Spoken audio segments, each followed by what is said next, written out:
Yesu Kristo karijwe uyu munsi ko tugiye kuganira n'ibyo kumenya uko kurikiye ijambo rya Rwanda Gospel TV kandi nanjye ndabashimira uburyo mukora subscribe mukora share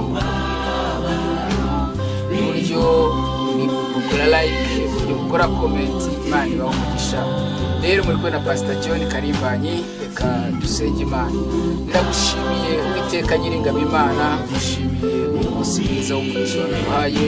Reka barongowe n'abakobwa bagubwe neza merwe neza muri byose. Twakiriye kubohoka, twakiriye ubuzima bushya, twakiriye amahoro, twakiriye imbabazi ziva kuri wowe, twakiriye urukundo rwawe kandi Nyiringabo nzi neza yuko uyu munsi uduhaye umugisha. N'abagiye kubumvira ijambo reka bahabwe umugisha uva kuri wowe mu izina rya Yesu.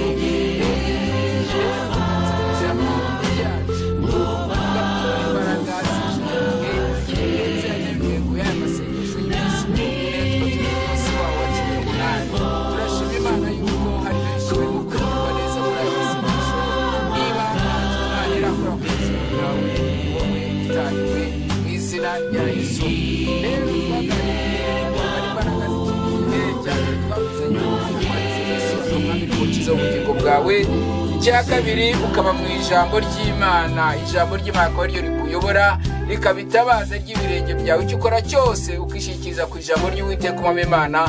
Nzi neza yuko ntabwo uzaguma kuba uko wari uri mu izina rya Yesu. Kandi inshuti yanjye nanone icyatuzaba ngo ni byiza ko tugomba kugira kwizera, uzamura kwizera muri wowe. Kwizera birava mu Abayibura ibice byaho bitandatu wa 10:16 utize bishobora kwanezeza Imana. Ni byiza kugira ngo wizere Imana inezezwe no kwizera kwawe. Iyo wizeye Imana buri kimwe cyose kirashoboka. Iyo wizeye Imana ibyo wabonaga bisaba bikomeye bihinduka amateka mu izina rya Yesu. Iyo wizeye Imana ndagiye ngubwire ngo nta na kimwe gishobora kugutera ubwoba, nta gihe cyagutera ubwoba. Igihe nk'iki gihe cy'abantu benshi bafite ubwoba bwa COVID-19 ariko ntabwo uzagira ubwoba ufite kwizera. Nanone ikindi nukumvira Umwuka Wera. Iyo wumva Umwuka Wera ushira amanga z'intare. Iyo wumva Umwuka Wera najya uvuye mu buzima bwawe ntabwo uba umuntu usanzwe, umuntu udasekwa kumva Umwuka Wera. Uyu munsi ndavuga kumvira Umwuka Wera. Umwuka Wera icyo avuganye nawe reka ugishyira mu bikorwa kizasozwa n'imbaraga z'Uwiteka Imana. Kuko Umwuka Wera ni umuyobozi mwiza, Umwuka Wera ni umujyanama, Umwuka Wera ni imbaraga z'Imana, Umwuka Wera ni ukuboko kw'Imana, Umwuka Wera ni Imana. Rero iyo wumva Umwuka Wera iyo watekerezaga byose bikorwa mu izina ry'Umwami wacu Yesu Kristo. Haleluya. Rero nshuti yanjye uneza amatwi muri aka kanya, nzi neza yuko ugiye guhabwa umugisha. Nubwo ubona bisa nkaho bikomeye, nubwo amarira ari menshi, nubwo agahinda ari kenshi, ibiteye ubwoba ni byinshi, ariko mufite inkuru nziza uyu munsi ngo hari umugabo wita Yesu wabatubwiye ngo ntabwo azadusiga nk'imfubyi, ahubwo azatwohereza Umwuka Wera. Kandi uwo Mwuka Wera niwe azadufasha, Mwuka Wera niwe azatuyobora, Mwuka Wera niwe azadushoboza. Igitabo cy'Ibyakozwe n'Intumwa ibice byaho igice cyaho cya mbere umurongo wa 8 bango icyakora uzahabwa imbaraga Mwuka Wera nabamanukira. Uzahabwa imbaraga Umwuka Wera wadushoboza kugira ngo wambare imbaraga z'ikindi gihe. Twasomye muri Luka ibice byaho ibice bine umurongo wa 13 ahantu Yesu yageragezwa na Satani. Bibiliya tubwira neza ngo maze Satani yarangije kumugerageresha, yashoboraga byose kumugerageresha. Ijambo ry'Imana rirambwira neza ngo maze Satani aragenda arabamutega ikindi gihe. Birashoboka ko mazi yabara kugeza nawe ikindi gihe, ariko Uwiteka Imana arahagurutse.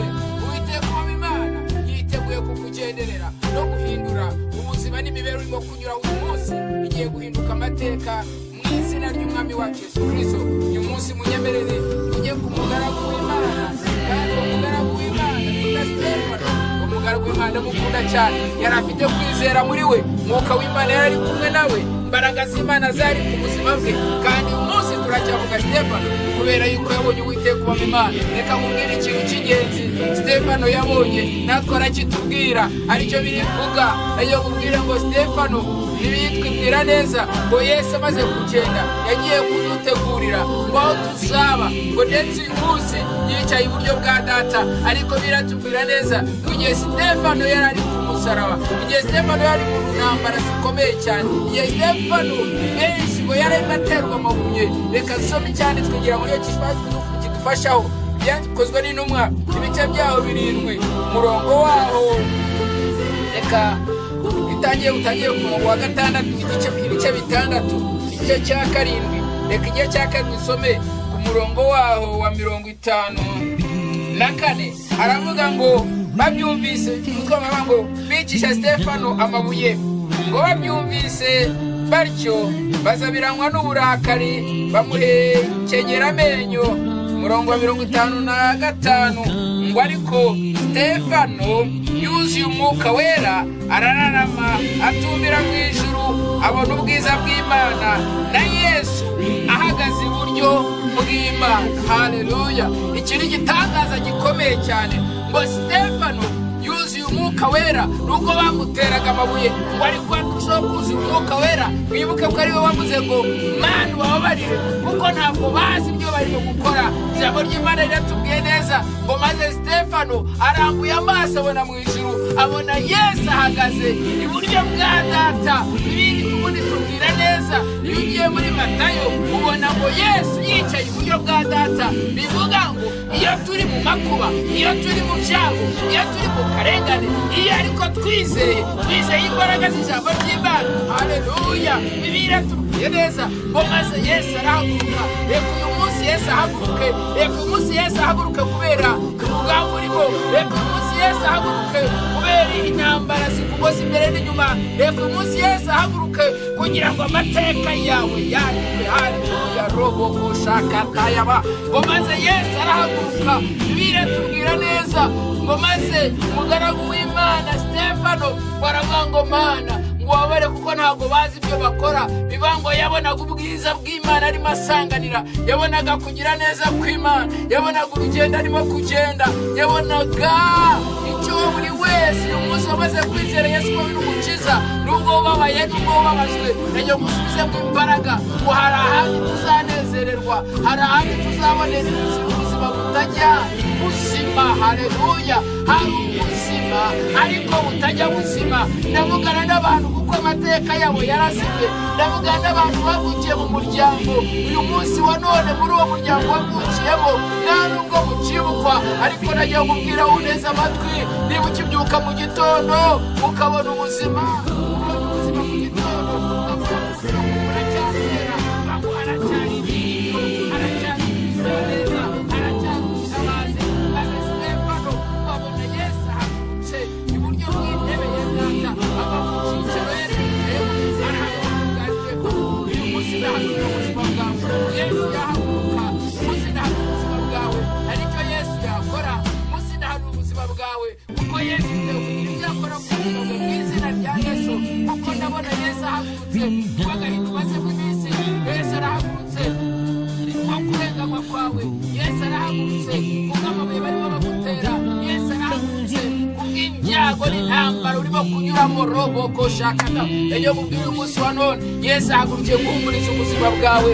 Ambara imbaraga z'icira igihe, ambara imbaraga zo kunesha, ambara imbaraga z'ubutwari, ambara imbaraga asubizwamo intege, kuko Uwiteka ijambo ry'Imana rimbwira neza ngo abasore b'igenda bazagenda baruhe, ariko bategereje ute bazasubizwamo imbaraga.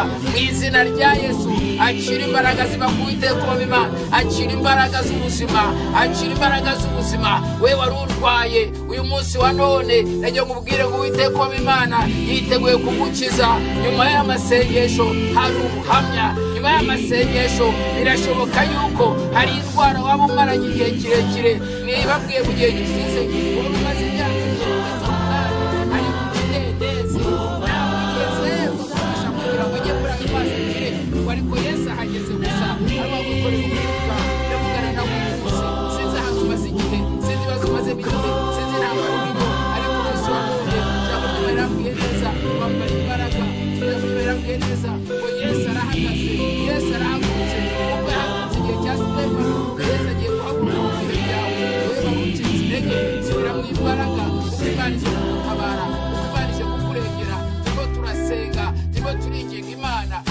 amanywa n'ijoro tuvuga imirimo n'ibitangaza biva ku Uwiteka uba Imana, nawe bikumanukeho mu izina rya Yesu. Yesaya aravuga 40 ngo nimuhumurize abantu banjye babwire iby'urutse umutima, nanjye ndavugana nawe ngo umutima wawe reka wuruke, reka amahoro abe mu mutima wawe, reka kugirirwa neza abe mu mutima wawe, kandi nawe uzashima Imana, uzatanga ubuhamya uko Imana ari igikoze ku buzima bwawe mu izina rya Yesu. Niba Stefano Imana yaramutabaye ubwo bamuteye amabuye, wari kwabonaga aho arimo kujya, yabonaga aho arimo kujya, reka mubwire inshuti yanjye, iyo utazi aho uvuye ntabwo umenya n'aho ujya, ariko ndagukumbuza uyu munsi wa none, komeza wizere Kristo, wizere imbaraga ze n'ubutware n'ubushobozi bye, kandi ntabwo bizaguma kuko byari bisanzwe mu izina rya Yesu. Niba utarakira Yesu nk'umwami n'umukiza w'ubugingo bwawe, aka kanya nagira ngo nkaguhe nawe usubiremo aya magambo uti mwami Yesu,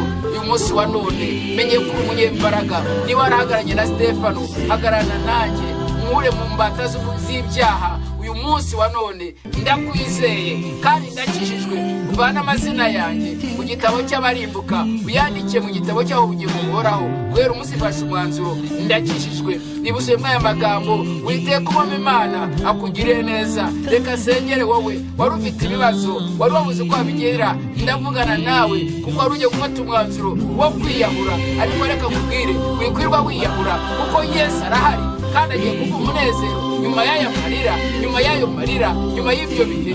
Yesu aravugana nanjye ngo nkubwire ngo humura, nibura muha akanya kamwe gusa, ongera umuhama kandi kanya. Yesu yaguha amahirwe ya kabiri kugira ngo Uwiteka uba Imana aseruke kandi ahagarane nawe mu izina rya Yesu. Ndagushimiye mwami mwiza, ndagushimiye Nyir'ingabo Imana ubwo buzima bw'uwo muntu wari ugiye kwiyahura, wongeye kuzuzamo imbaraga. Ndagushimiye mwami Imana ubwo wariraga, wongeye kumukiza. Ndagushimiye mwami Imana wari ugize intege, Mana nyir'impuhwe, iminsi y'ubukure dore umunsi wa 18 reka kubera umunsi w'umugisha. Niba ataragasenga, niba ataragira amasengesho, mwami ndagusengeye kugira ngo umuhe imbaraga atangane uyu munsi, anawe azahembwe abandi azagera umunsi wa mbere.